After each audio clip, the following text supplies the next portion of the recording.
Hello friend, स्वागत है आपका सतंदर आईटीआई के डिजिटल लर्निंग क्लास में। मैं दिनेश कुमार आज आप सबों के लिए लेकर आए हैं ओवरहेड लाइन यानी सिरोपरि लाइन।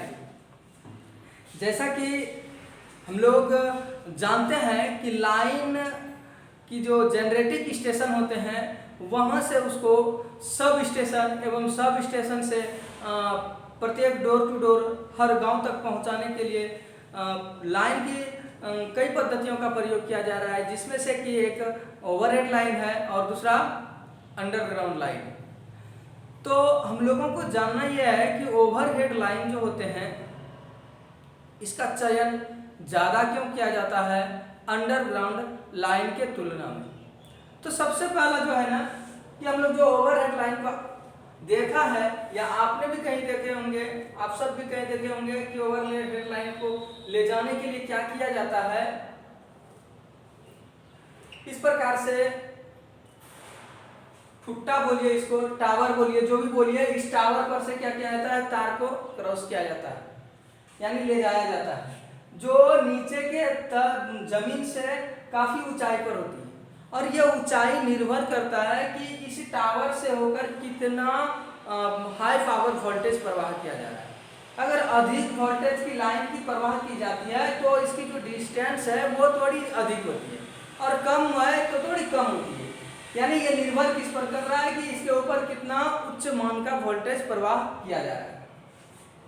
लेकिन ओवरहेड लाइन ही हम लोग ज्यादा देखते हैं। कहीं आपने हर शहर हर गांव में अगर आप इसका गणना करेंगे कि अंडरग्राउंड लाइन कहां तक पहुंचा है, कितने गांव में, और ओवरहेड लाइन में मतलब कितने गांव में पहुंचा है, तो आप देख पाएंगे कि 95% एरिया में ओवरहेड लाइन का ही प्रयोग किया गया है। कुछ ही एरिया है 5% भी हमको लगता है कम होगा उनसे भी, जहां पर अंडरग्राउंड लाइन का प्रयोग किया जाता है। ये ऐसे स्थानों पर प्रयोग किया जाता है अंडरग्राउंड जहां घनी आबादी होती है, जैसे दिल्ली, जहां पर टावर वगैरह लगाने की अब स्पेस कम होते चले जा रहे हैं।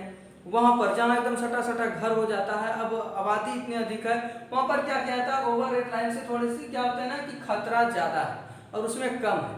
इस वजह से ऐसे स्थानों पर अंडरग्राउंड वायरिंग की जाती है, अंडरग्राउंड तार लिया यानी ले जाया जाता है। तो आखिर क्या परेशानी है कि अंडरग्राउंड तार को हर जगह नहीं ले जा सकता है, यानी हम उसमें वोल्टेज को प्रवाह नहीं कर रहे हैं, क्यों? इसका मुख्य कारण है कि जो अंडरग्राउंड में प्रयोग होने वाले केबल्स होते हैं, जो तार होते हैं, वो निम्न वोल्टेज मान के लिए बनाए जाते हैं, जिसमें उच्च वोल्टेज मान हम लोग प्रवाह नहीं कर सकते। और निम्न वोल्टेज मान को हम लंबे दूरी तक नहीं ले जा सकते हैं। परेशानी क्या है कि वो बनाए जाते हैं निम्न वोल्टेज के लिए, जिसमें उच्च तो हम प्रवाह कर नहीं सकते हैं, और निम्न का अगर बना है तो उसमें निम्न वोल्टेज हम लंबे दूरी तक ले जा नहीं सकेंगे। और अगर हम उसमें उच्च प्रवाह करने की कोशिश करें कि चलो हम थोड़ा हैवी वोल्टेज इसमें हम प्रवाह कर दें, तो हैवी वोल्टेज प्रवाह करना यह बड़ी चीज नहीं है, वो तो कर सकते हैं, लेकिन उसका जो इंसुलेटर होगा ना, उसके ऊपर जो कुचालक आवरण होता है ना कंडक्टर के ऊपर, वो बहुत कॉस्टली होने लगेगा, वो महंगा हो जाएगा और लगाना उसमें बहुत परेशानियों का कारण बनता है। इस वजह से क्या किया जाता है, ओवरहेड लाइन का प्रयोग किया जाता है, क्योंकि इसमें जो है इसमें कवर की कोई आवश्यकता नहीं है। इसमें डायरेक्ट चालक को ही एक टावर से दूसरे टावर के बीच क्या किया जाता है, खींच दिया जाता है। आजकल आप कुछ गांव में देखे होंगे कि जो ओवरहेड लाइन है वहां पर भी आज अब जो है चालक के ऊपर एक कुचालक आवरण चढ़े रहते हैं, इंसुलेटर चढ़े होते हैं। लेकिन ये निम्न वोल्टेज में, उच्च वोल्टेज जैसे 11,000 हो गया, 33,000 हो गया, 1,32,000 हो गया, ये सब जो बड़े बड़े वोल्टेज, बहुत अधिक वोल्टेज है, वहां पर बिना आवरण युक्त चालक का प्रयोग किया जाता है, जिसके ऊपर कोई भी इंसुलेटर नहीं होता है और अधिक वोल्टेज प्रवाह होता है, इसलिए इसको एक स्थान से दूसरे स्थान तक हम लोग आसानी पूर्वक ले जा सकते हैं, जबकि अंडरग्राउंड में ऐसा कुछ नहीं होता है, इसलिए उसका प्रयोग बहुत कम किया जाता है। अब हम लोगों को जानना ये है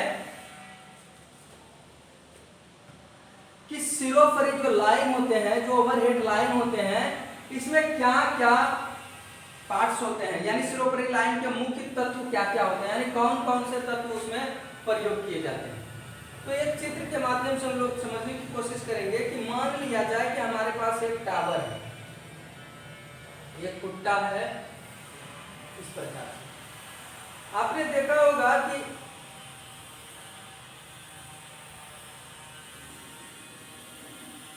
इस प्रकार से जो है ना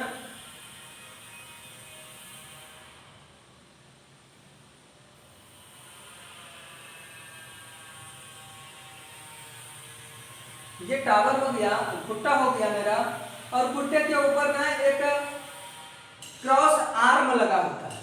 ये वाला जो होता है इसको हम लोग कहते हैं क्रॉस आर्म। क्या कहते हैं?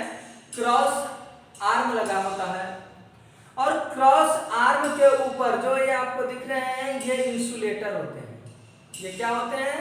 इंसुलेटर होते हैं। इंसुलेटर लगे होते हैं और इंसुलेटर के माध्यम से ही ना इस प्रकार से तार खींचा जाता है।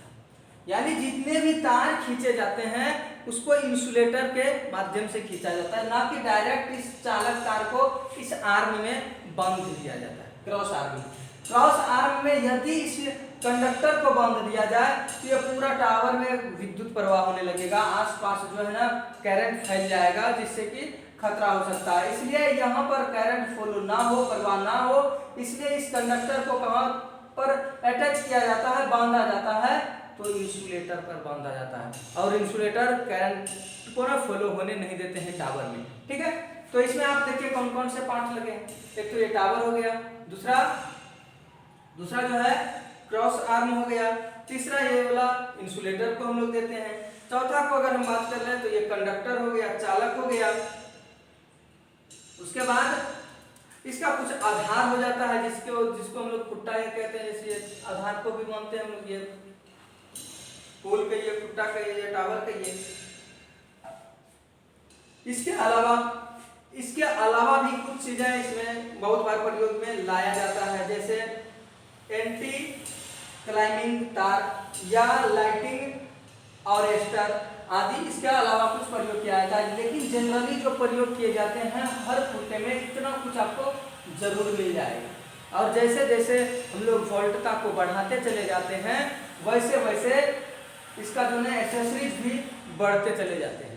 जैसे जैसे हम लोग वोल्टेज की क्या करते हैं, बढ़ाते हैं, ज़्यादा वोल्टेज के यानी हम लोग जो तार प्रयोग करते हैं उस पर अधिक वोल्टेज अगर में प्रवाह करना हो तो ये सब इंसुलेटर का जो है क्वालिटी है कि हम लोगों को डिस्क टाइप इंसुलेटर हो या पी टाइप इंसुलेटर हो, ये जो इंसुलेटर की फिर प्रकार होते हैं वो चेंज होते चले जाते हैं कि किसका कितना मान सहने की क्षमता। क्योंकि अगर हम छोटे इंसुलेटर पर हाईवी वोल्टेज प्रवाह करेंगे तो वो इंसुलेटर खराब हो जाएंगे और ये जो आधार है, जो कुट्टा है, जो टावर है, इस पर भी विद्युत प्रवाह आसानी पूर्वक हो जाएगा। तो इसलिए हम लोग क्या करते हैं कि इसे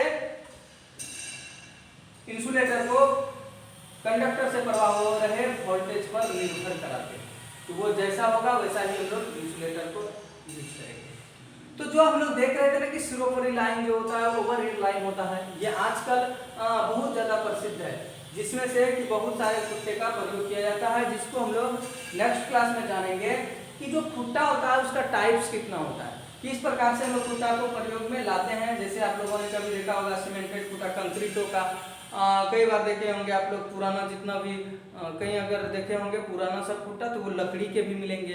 कहीं पर आपको रेलवे का जो वेस्टेज पटरी होता है उसका मिल जाता है, या कहीं पर टावर की तरह लोहे का एकदम तैयार किया गया है वो मिल जाता है। तो इसका हम लोग कुछ टाइप्स को जानेंगे और इंसुलेटर के टाइप्स को।